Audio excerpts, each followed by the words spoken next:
2020-2021 school year. It's such a privilege to be able to speak with you this afternoon, this morning, or this evening, depending on the time that you're watching this video. I'm Kim Peoples, and I'm the head of school of Groves Academy. And again, it's my pleasure to welcome you to this school year. So what you're viewing right now is my screen, my desktop, and I want to walk you through the presentation that I have for you using Screencastify. So I am going to maneuver around the screen a bit and put the presentation in presentation mode, and you're going to notice me shifting my image around a little bit to make sure that you are able to see the presentation that I'm sharing.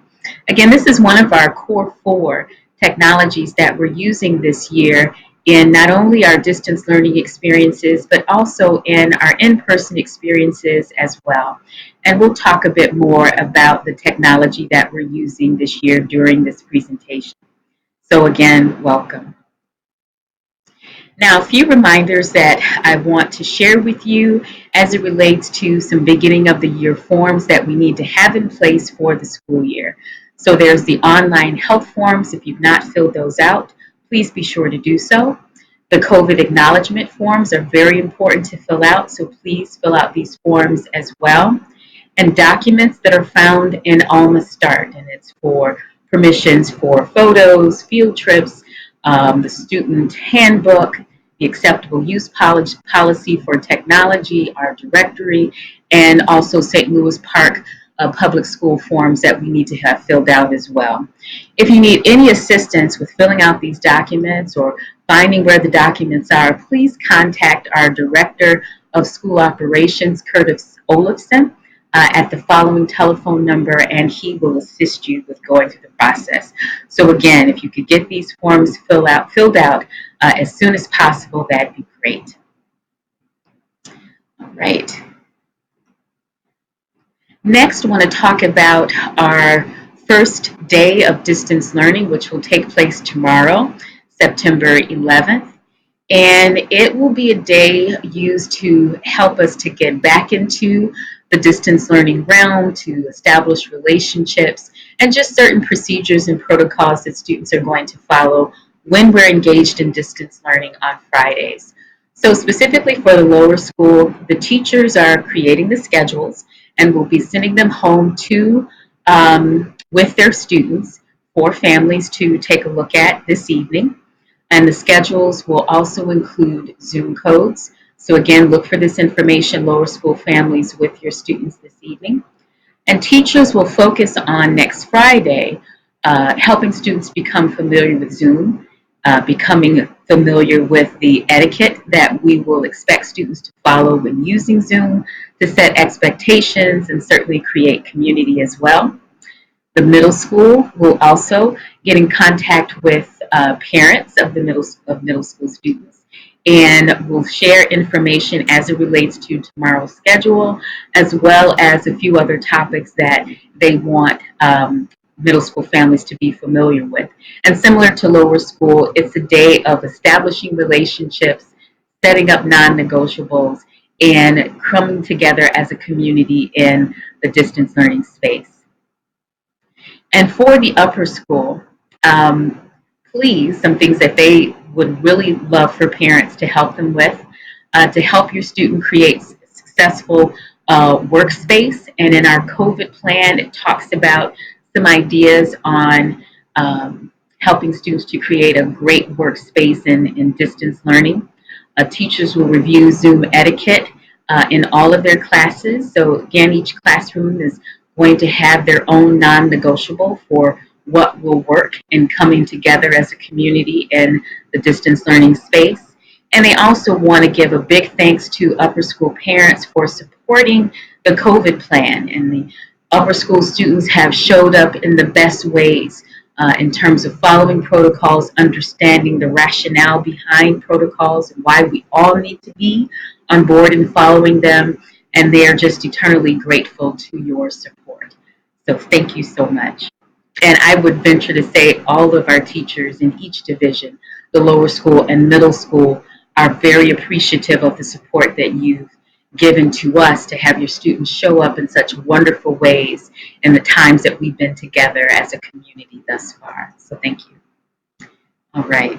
So anything that we talk about certainly has to be grounded in our mission, our vision, and our values. So our mission of Groves Academy, we build confidence, success, and purpose through transformative learning experiences. Our vision is to redefine the way our nation is taught, one student, one teacher, one school at a time. And we value authenticity, collaboration, compassion, discovery, and tenacity. And it's these three things, our mission, our vision, and our values, that not only shape who we are as an organization, but shapes our approach to education, shapes our interactions with our students and each other and the community, and are just really the cornerstone of what makes Groves. And that not only are we articulating these missions and our mission, our vision, and values in writing, but our constant goal is to live them as well. And as of course you can imagine, this is going to be the basis of our curricular approach. So it's about actualizing our mission and vision through our curriculum. So Groves Academy is a leader in education for students with learning disabilities and executive functioning challenges. Over its almost 50-year history, Groves has emphasized curriculum that helps to close the gap between our students' current ability and their potential. And so with that in mind, thinking of all the things that our students are contending with this year, the uncertainty of our times due to COVID and the flexibility that we're going to need to potentially jump from an in-person experience to a distance learning experience, we want to make sure that all that we do is grounded in curricular standards and curricular approaches that will help us to have a continuity of educational experiences. And so what you see represented here in these various images are the four pillars upon which our curriculum is executed.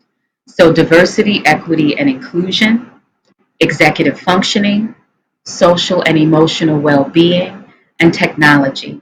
And I'd like to take a few moments to go through each of these pillars.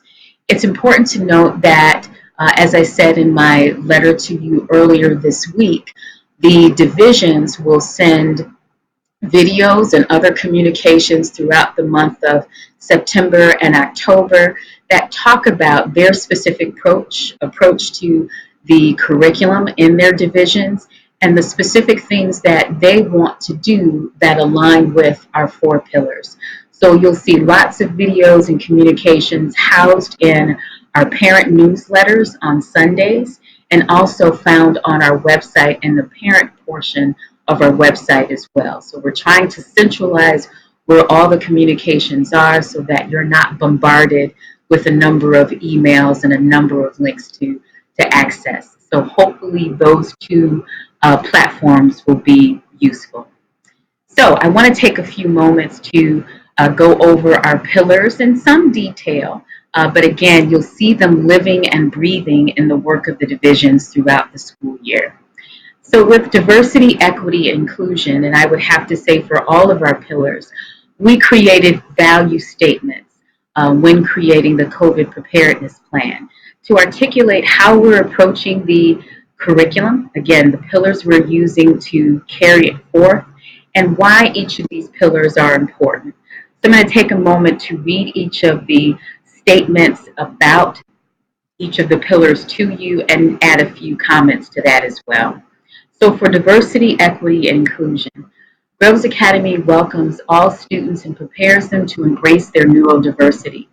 We are committed to creating an environment that respects and values individual differences, backgrounds, cultures, identities, and perspectives.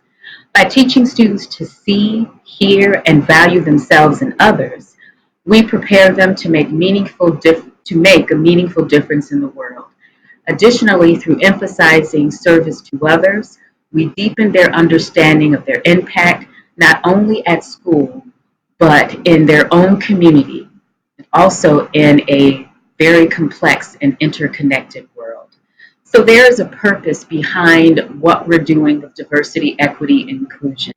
As the statement says earlier, we are committed to helping students to embrace their neurodiversity as a part of their identity. We also want them to be able to embrace the other parts of themselves that are important to their identity as well. And not only have that level of self-acceptance, but to be able to appreciate and accept the differences that exist in all of us. And so not only are we talking about differences as it relates to cultural or racial differences, there are a number of differences that all of us embrace. And in our curriculum, we want to, not having the goal of making sure that we cover each of the differences that are represented on this wheel, but that we use the multiple ways in which we show up in thinking about the curriculum, in thinking about the literature, and thinking about the individuals and history that we're sharing with our students. So it's all in an effort to promote awareness of diversity in all areas and all of its complexities. And to understand that the grounding of this diversity, the core root of it, is that we're all human beings. And we just so happen to show up and express ourselves in different ways. And if we are connected by our humanness, we should also be connected in our ability to understand and appreciate the various ways in which we show up in that humanness. So new materials, perspectives, and voices are woven with current frameworks of knowledge, and referring to the curriculum, to provide new levels of understanding from a more complete and accurate curriculum. So again, the curriculum, is it a reflection of the students that are sitting in front of me? And is it a reflection of the individuals that are beyond these walls? So all of this is important in understanding the world that we're living in, the world that we're sharing with other human beings, and appreciating the complexity of the human experience by being exposed to it. Now, with executive functioning, another one of our core 4 pillars. Executive function skills represent the brain's ability to coordinate the thinking and behavior needed to achieve a goal. Example of these skills include starting a task, planning, prioritization, sustained attention, organization, and time management. The stronger these skills are, the easier it is for a person to achieve their goals and priorities. Groves Academy has long recognized the critical role executive function plays in a student's academic performance. Some have characterized EF as the hidden curriculum of all schools.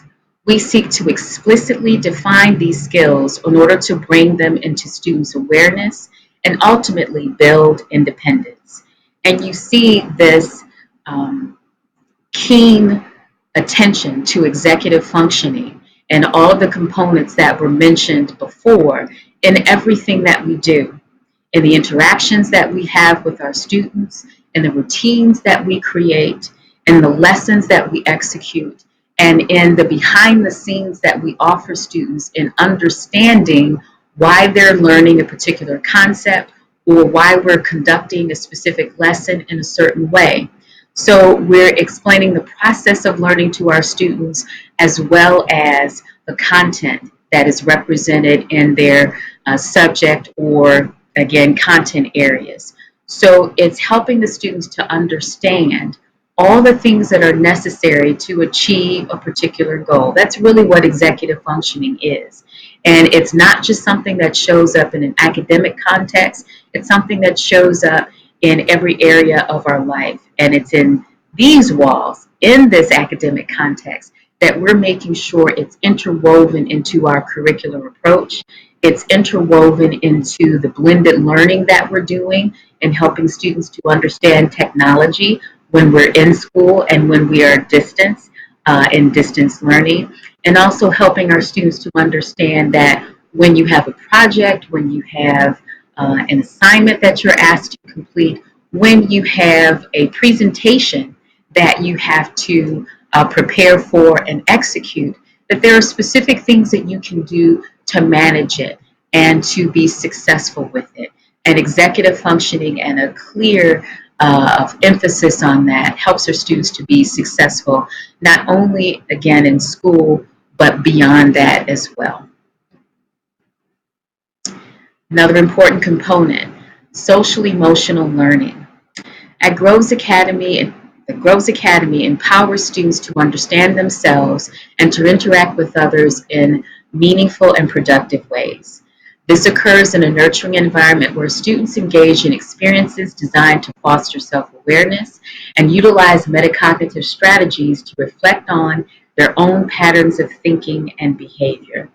So social emotional well-being is grounded in the understanding of yourself, your ability to regulate and to understand your emotions as they're happening, but then how do you also manage these emotions so that they continue to allow you to be productive in whatever you're trying to do.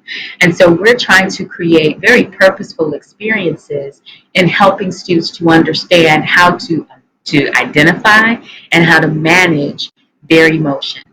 And there is a technology that we're using this year called Thrively that in some ways helps students become even more self-aware of their strengths, of their challenges, and it offers an opportunity to explore a number of points of interest and specifically honing in on those experiences that are going to help them to be more self-aware. So again, Thrively is an online platform where all of our students are engaging in it this year. It affords them an opportunity to start learning the language of their strengths. And at the beginning of the year, a number of kids are taking um, the assessment that helps them to identify, where am I creative, where am I analytical, where am I a critical thinker, where am I an artist, where am I an architect. So it gives them that language based on a series of questions that they're going to answer to come up with their 5 greatest strengths. And it's identifying those 5 greatest strengths that they'll begin to, again, become more self-aware and learning how to use those strengths and leverage those strengths in relationships with other people. Thrively also offers other wonderful opportunities for students to be collaborative, and it affords teachers another level of relationship development with them and another way to understand students well beyond just the academic sense. So we are committed this year, as we've been committed for over 50 years, to develop and that self-connection with others in our students. And Thrively and our focus on social emotional learning is going to help us to do that. And lastly, another key pillar in our arsenal of pillars for this year, technology. Groves Academy has long recognized the importance of integrating both educational and assistive technologies into the curriculum of all grade levels in our school. Technology enhances learning by empowering students to take control of their learning and gives them access to resources, varied methods of communication, self-expression, and collaboration. In the 21st century, technology makes it possible for instruction and learning to move beyond the physical classroom to anywhere in the world. Through assistive technology, students can break down barriers to learning to achieve their potential in various academic and post-Groves environments. And so with technology and our emphasis on technology, again, not just this year, we've always placed a great importance on technology and its use in the classroom. Now more than ever with our ability to be flexible in working in person and if need be in a distance learning situation, having core technologies that we're using to communicate and to execute our goals for our students in education is extremely important. And as articulated in our COVID plan, our core 4 consists of Google Classroom, which is a platform that allows teachers to house all of the content of the class and assignments and video clips and pre-recorded videos similar to this one in Screencastify to house all of that information in one platform that's easily accessible to the students. It's well organized, so it supports their executive functioning skills. It allows for various resources to be pulled together, which certainly supports our diversity, equity, and inclusion pillar. And it allows for a lot of creativity and self-expression, which again supports our social emotional learning as well. So we have Google Classroom. We also have Google Drive, which houses our slide presentations, our spreadsheets, our documents. So it's a way of communicating with each other using these different platforms. And if you're familiar with Google Drive, it allows us to, again, really hone in on those executive functioning skills. It allows for collaboration and sharing, and it allows for real-time contact not only between teachers and students, but also students working together in collaborative efforts as well. We're also using Screencastify, which I'm using right now, and it's a platform where teachers are able to pre-record a lesson, and they may use Google Slides as I'm using right now to communicate the lesson. And actually, Screencastify is a little bit more interactive than how I've been using it. So there are, different ways here for teachers really to, kind of zone in and really emphasize certain things. Like you see this, pointer moving around now, so I'm really highlighting technology. And it just offers a great opportunity for teachers to record a lesson and in some instances empower students to view a lesson once, view it twice, view it 3 times to make sure they understand the concept. When we come back together, maybe this is a homework assignment, and when classes come back together, what a rich conversation we can have around, well, I understand your lesson, you explained this. Let's really focus on this particular question because I'm not exactly sure what to do, or the rich discussion that can take place because we've laid the groundwork with understanding any key concepts or identifying ways to solve a problem or what have you. So Screencastify offers that extra layer through asynchronous learning and offers that extra layer of support for in-person learning.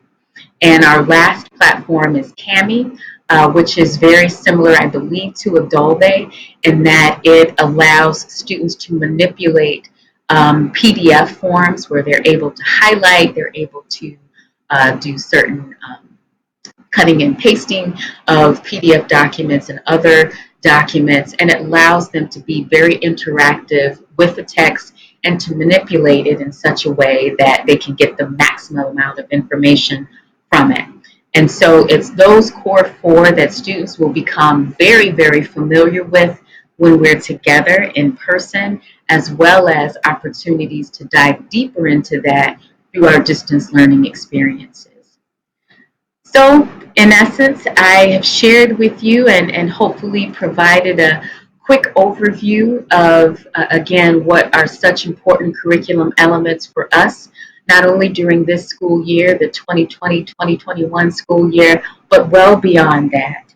And I would also add to this, this wonderful quote by former tennis player, is now deceased, Arthur Ashe, tennis player and certainly a social justice activist in his own time. And he has this wonderful quote: start where you are, use what you have, do what you can. That's what we can ask of ourselves. That's what we ask of our students. That's what we ask of each other. That's what we hope we're able to embrace as a community. This, yes, will be a challenging year in a number of ways, but it also represents an opportunity for us to strengthen our ties as a community, to strengthen the educational experiences of our students and how we execute those experiences. And it strengthens our commitment to our mission, our vision, and our values. So thank you so much for taking a few moments to explore with me the curriculum and what undergirds our curriculum.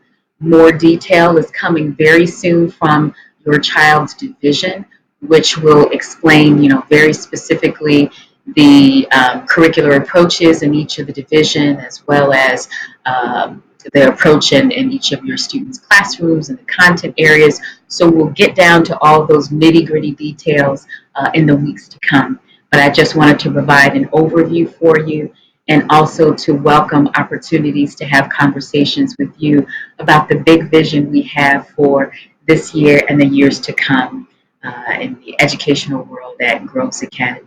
So we appreciate you and value you and thank you so much for entrusting your most precious gift to us, your children.